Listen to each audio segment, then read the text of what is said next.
So, with Ruby Gillman, I can say that I wasn't crazy interested in the film from when it was first announced. There wasn't really anything pulling me towards going to see it. It would have to take some kind of miracle to... Hi, Ariel. Oh, you're listed as a villain in this film? Sign me the fuck up.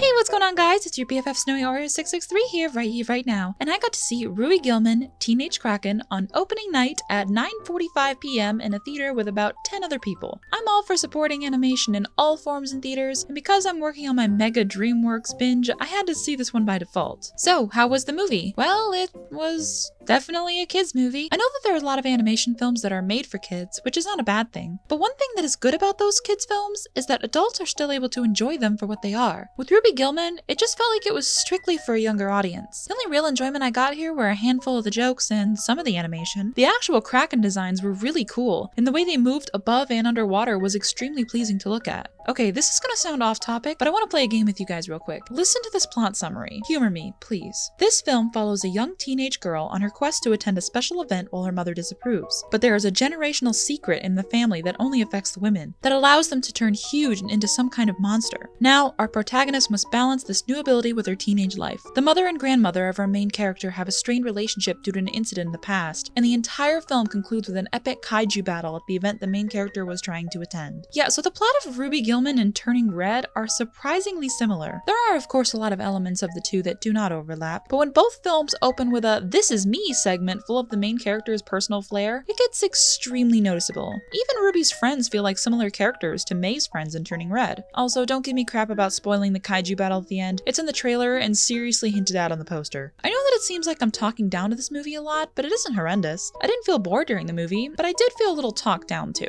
I guess a good way to know if this film is going to work for you is if you look at the context for the Krakens living in the human world. They look like this, move like blobs, and live in this seaside town. Yet the whole town has no idea that Krakens exist, and everyone thinks that Ruby and her family are normal humans from Canada. If that concept is perfectly okay with you, you'll be fine. I do have a few quick spoiler moments that I want to talk about, so skip to this time to avoid them. 3, 2, 1. Let's go. Chelsea was honestly kind of a letdown for me. I actually really enjoyed her character, but the twist at the end made her feel extremely inauthentic. And I get that was the point, but I liked her better as an actual daughter of this mermaid queen instead of the queen herself. And while her design was amazing in her kaiju form, it doesn't take away from how lazy and predictable all this was. I didn't exactly want her to be evil and then change her ways, but I liked the idea of a super popular girl with a special secret to bond with a not so popular girl with the same secret. Despite her ignoring her other friends, I really did like Ruby and Chelsea's relationship. Why did the Kraken still get to be bigoted towards the mermaids? It felt very off. Overall, this movie isn't going to harm anyone by watching. If you're a child, especially a younger girl, this movie is made for you. If not, I don't think you'll have a bad time. It's got some good jokes here and there, the animation's nice, and it won't bore you like some other kids' films. Then again, it's nothing crazy special, nor is it very memorable. I'll be giving this one 5.5 Funtime Box Feets out of 10. Thank you so much for watching my video. Make sure to like, subscribe, and leave a fun comment. I try to respond to as many as I can. With all that said and done, I'll see you in the next one, and remember, never trust a red-headed mermaid. Bye!